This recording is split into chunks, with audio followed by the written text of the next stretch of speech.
आज श्रावण कृष्णाष्टमी महाराष्ट्र के हिसाब से, उत्तर भारत के हिसाब से भाद्र कृष्णाष्टमी, ये अष्टमी का बड़ा महत्व है। जैन धर्म भी और हिंदू धर्म भी जन्माष्टमी उसका एक महत्व समझते हैं। आज के दिन एक मान्यता है कि नारायण श्री कृष्ण का जन्म हुआ।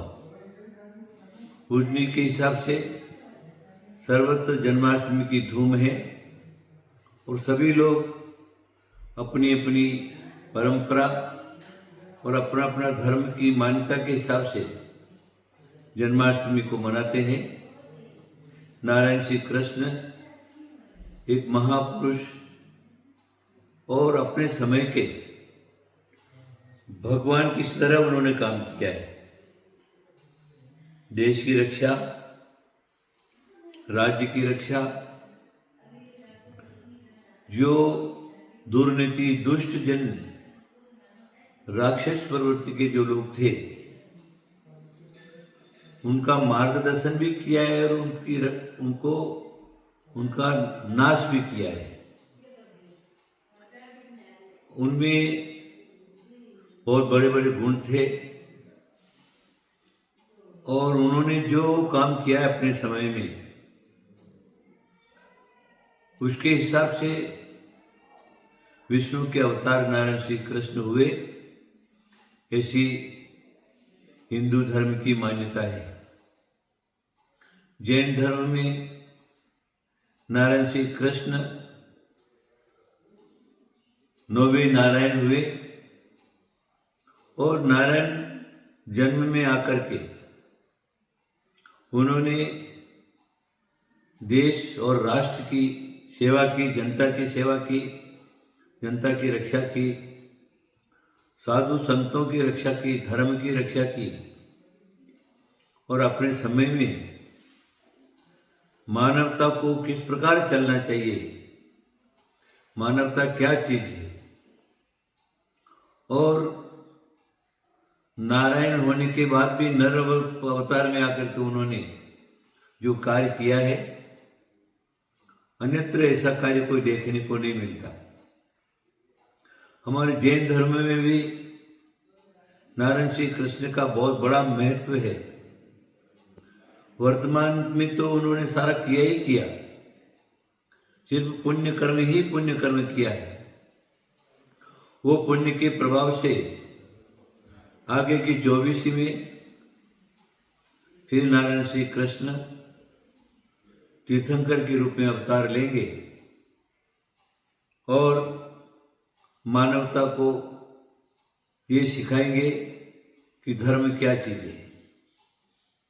उसी प्रकार हिंदू धर्म के हिसाब से नारायण श्री कृष्ण ने, आप जानते ही हैं, जब कौरव और पांडवों का युद्ध हुआ तब नारायण श्री कृष्ण ने अर्जुन का सारथी बनकर के युद्ध का नेतृत्व तो किया। पहले आप देखेंगे किसी तरह से युद्ध नहीं हो, नरसंहार नहीं हो, उसके लिए उन्होंने बहुत बड़ा प्रयत्न किया। पांडवों को समझाते रहे। समय आने पर उनको जैसा चाहिए वैसा सहयोग करते रहे। आप सब लोगों ने महाभारत देखा होगा। अंतिम में भी ये युद्ध टल जाए, उसके हिसाब से स्वयं दूत बन करके और दुर्योधन के पास गए समझाने के लिए, लेकिन वह राक्षस प्रवृत्ति थी, दुष्ट प्रवृत्ति थी, वो नहीं समझा। तब जाकर के नारायण श्री कृष्ण ने युद्ध की प्रवानगी दी और अर्जुन का नेतृत्व किया। लेकिन तो भी शर्त उनकी ये थी कि मैं युद्ध में युद्ध का नेतृत्व करूंगा, अर्जुन का सारथी बनूंगा, लेकिन शस्त्र नहीं उठाऊंगा, क्योंकि उनके लिए कौरव भी बराबर थे, पांडव भी बराबर थे। इसलिए उन्होंने शस्त्र नहीं उठाया। अर्जुन का नेतृत्व करते रहे, समयानुसार पूरा का पूरा न्याय का, नीति का और सत्य का साथ देते हुए कौरवों का संहार हुआ। आप सब लोग जानते हैं। महापुरुषों का जन्म इसीलिए होता है, जब भी देश में भारतवासियों में राक्षस प्रवृत्ति प्रारंभ हो जाती है, वो राक्षस प्रवृत्ति को नष्ट करने के लिए एक महापुरुषों का अवतार होता है और वो मार्गदर्शन भी करते हैं, दुष्ट प्रवृत्ति राक्षस प्रवृत्ति का संहार करते हैं। ये महापुरुषों के कर्तव्य और कर्म है। हमारे जैन धर्म में उनकी क्षमा का विशेष एक बात लिखी हुई है। ये बात तो स्वीकार, चाहे हिंदू पुराण महाभारतकार हो, चाहे जैन के हरिवंश पुराणकार हो, स्वीकार किया है। नारायण श्री कृष्ण में बहुत बड़ा क्षमा गुण था।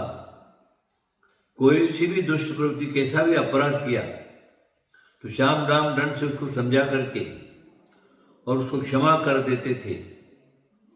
अंतिम की बात है, जब नारायण श्री कृष्ण द्वारिका के नष्ट हो जाने के बाद नारायण बलभद्र दोनों ही जंगल में एकाकी पहुंच गए। नारायण कहने लगे मुझको प्यास लगी, बलभद्र पानी लेने के चले गए। नारायण कृष्ण एक पेड़ के नीचे सोए हुए हैं। जरत नाम का राक्षस, महाभारत कहते हैं वो जरत राक्षस था। जैन धर्म कहते हैं जरत जो है राक्षस प्रवृत्ति का था। जंगल में बाल शिकारी के वेश में जीवों का संहार करके 12 साल से रहता था। कभी उस जंगल में मानव कभी देखा नहीं उन्होंने। हुआ क्या, पेड़ के नीचे नारायण श्री कृष्ण पीताम्बर ओढ़ करके सोए हुए हैं। ये दूर से देखता है कि आज कोई शिकार नहीं मिला, लेकिन ये हिल रहा है, कोई पशु बैठा हुआ है। उसने धनुष पर धनुष की डोरी पर तीर चढ़ा करके पूरी शक्ति लगा करके नारायण श्री कृष्ण के पांव को बेध दिया। नारायण श्री कृष्ण उठे, आवाज लगाई, भाई इस जंगल के अंदर में निहत्ता, मेरे को मारने वाला कौन ऐसा शत्रु है, प्रकट हो। क्योंकि मैंने अपने युद्ध समय में आदि का अनेक समय में कभी भी निहत्ता का संहार नहीं किया। मैंने राजनीति का, युद्ध नीति का पूरा पालन किया है, इसलिए प्रकट हो। जब वो प्रकट हुए तो जरत कुमार निकला। तब उन्होंने सोचा कि अरे अब होने को कोई नहीं टाल सकता है, इसी के निमित्त से मेरी मृत्यु जो लिखी है वो समय मेरा आ चुका है। वो चरणों में पड़त करके क्षमा मांगता है।